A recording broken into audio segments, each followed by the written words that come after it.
جن پہ آپ ظلم کر رہے ہیں، جن پہ آپ نے جنگ مسلط کی ہے، ان کا حوصلہ دیکھیے. یہ میں چیمہ صاحب میں نے آج تک اس طرح کی چیزیں نہیں دیکھی کہ دو پارٹنر مل کے جنگ شروع کریں. ایک پارٹنر آپ کے ساتھ بات کرنے کی کوشش کر رہا ہو، دوسرا پارٹنر جو ہے وہ فل تھراٹل پہ جنگ لڑ رہا ہو. فل تھراٹل. ایران کے اندر اس وقت جس طرح 40,000 سے 45,000 بلڈنگیں تباہ ہو چکی ہیں، اور جتنا انفراسٹرکچر کو ڈیمیج ہوا ہے میرا خیال 20 سال وہ پیچھے جا چکے ہیں پہلے. جتنی بامنگ ہو رہی ہے ایران کے اوپر، زائنس لوگوں کو اس وقت، زائنس کرسچنس کو بتانا چاہوں گا، ڈونلڈ ٹرمپ صاحب کے بعد بھی ایک دنیا ہوگی، بی بی نتنیاہو کے بعد بھی ایک دنیا ہوگی. اس دنیا میں کس طرح رہو گے پھر آپ؟ بخاری صاحب ایگزیکٹلی وہی ہو رہا ہے جو آپ بالکل سٹارٹ سے پریڈکٹ کر رہے تھے، جو آپ کا بالکل سٹارٹ سے اس کے حوالے سے انالیسس تھا کہ ایران نہیں جھکے گا، ایران اپنی پوزیشن سے بیک آف نہیں کرے گا، ڈونلڈ ٹرمپ اس کے لیے فیس سیونگ ڈھونڈیں گے. کیا مطلب ہے اور یہ امریکہ کا کیا معاشی فیوچر دیکھ رہے ہیں آپ اس جنگ کے بعد؟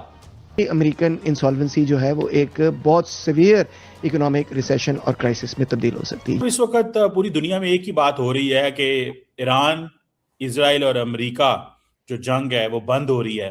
مڈل ایسٹرن ممالک کا کیا فیوچر ہے، اس پہ آپ کمنٹ کریں. یہ جی سی سی، یہ انہوں نے تو اربوں ڈالر پیسے دے کے وہ سیکیورٹی تھی، اب وہ کہہ رہے ہیں کہ بھائی یہ تو الٹیمیٹ پروٹیکشن اسرائیل کی ہو رہی ہے، ہمارے تو یہ پروٹیکشن ہو نہیں رہی. ان کا کیا فیوچر ہے؟ ملٹری بیسز دیں گی؟ یہ بھی ایڈ کر لیں، ملٹری بیسز دیں گی وہاں. آپ کی گاؤں میں جو سب سے بیوقوف، سب سے جاہل اور بہت ہی سٹوپڈ بندے کو امیجن کریں آپ، پھر یہ امیجن کرے کہ اس نے بڑی لاٹری جیت گئی اس میں 400-500 ملین کی لاٹری جیت گئی. تو اب آپ سوچیں گاؤں میں سارے لوگ اس کو کیسا بنائیں گے اس کے پیسے اس سے کیسا لیں گے. تو ساری دنیا والے آر ٹرائنگ ٹو بیسیکلی سے ان کو مل گئی ہے لاٹری تیل کی، اب ان سے ہم پیسے کیسا لیں. Everybody is just trying to take money off these fools. یہ ان کی جو مین اسٹریٹجی تھی سیکیورٹی کے، امریکہ کے بیسز اگر ہمارے ملک میں ہوں گے تو ہم سیف رہیں گے. سو اب ان کا پرابلم یہ ہے they don't know what to do. America is not doing a good job of protecting them, یہ بھی صاف ظاہر ہے، لیکن ان کے پاس الٹرنیٹیو نہیں ہے کہ کیا جائیں، انڈیا کے پاس جائیں، رشیا کے پاس جائیں، چائنا کے پاس جائیں. اور یہ جو پاکستان کے ساتھ جو ڈیفنس پیکٹ ہوا ہے اس کا سمجھ میں نہیں آ رہا مجھے. میں نے ابھی آپ سے بات کرنے سے چند گھنٹے پہلے ایک پاکستانی اینالسٹ سے بات کیا، تو اس سے میں پوچھ رہا تھا بھائی مجھے یہ بتاؤ، دونوں ملک are at war, Pakistan Afghanistan سے جنگ میں ہے اور سعودی عربیہ ایران سے جنگ میں ہے، لیکن یہ ایک دوسرے کی مدد تو نہیں، مجھے تو نظر نہیں آ رہا that they are helping each other in the war. تو انہوں نے کہا نہیں ابھی تھوڑا کام جو ہو گیا افغانستان کے ساتھ that is because of Saudi intervention. But میں نے سعودی فوجیں تو نہیں دیکھا آپ کے ساتھ اٹیک کرتے ہوئے کابل کی، نہ آپ کی فوجیں وہاں جا کے ایران کو کچھ کر رہی ہیں. Maybe they are playing defense, I don't know.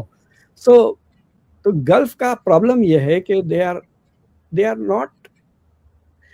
دیکھیے یو این کی جو 4 کنڈیشن ہے نا to become a state, you should have a border, recognise border, پھر آپ کی ایک سرکار ہونی چاہیے، سرکار which can be sovereign, and you have to have a fix population. تو مجھے نہیں لگتا کہ most of these countries fulfil all those 4 requirements of the U N.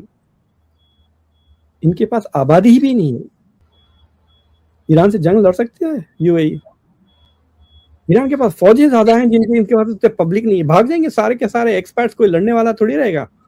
تو رہ جائیں گے چند لاکھ اماراتی، وہ لڑیں گے ایران سے نہیں نا. So they are not like real countries بھی نہیں ہے یہ ویسٹرن. پہلے 25 سال انہوں نے برٹن کے سپورٹ پہ برداشت کر لیا، اب امریکن سپورٹ پہ زندہ ہیں، and this is how they will continue. It is like seeing کہ چھوٹی سی لاٹری مل گئی، اور لاٹری کے پیسے اب یہ 1-2 جنریشن اور انجوائے کریں گے، ختم.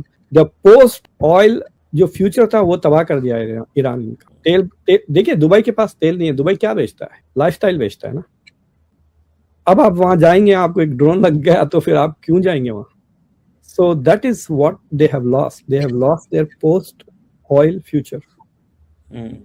سو I think that these countries are in deep trouble, اور دا سولوشن از ناٹ، مطلب نظر نہیں آ رہا کہ سولوشن کیا ہے. یہ ہوگا کہ یہ جنگ ختم ہونے کے بعد ایران کمزور ہو جائے گا بہت، اسرائیلی ہیجمنی اسٹیبلش ہو جائے گی مڈل ایسٹ میں، تو بس عرب یہ غلامی کریں گے اسرائیل کی آئندہ چند سال. یہ تو آپ نے صحیح کہا کہ ایران تو بڑا وہ ایکسٹرنل اگریشن تو ناکام ہو گیا، اب انٹرنل رجیم کنسالیڈیشن، پریشر، بلڈ ڈیٹ، انہوں نے تباہی مچانی ہے. آپ دیکھیے گا پورے خطے میں. یہ تو دس از آئی وڈ سے ایک نیو ایرا اسٹیبلش ہو رہا ہے کہ ابھی تو خامنائی کا انہوں نے بدلہ لینا ہے.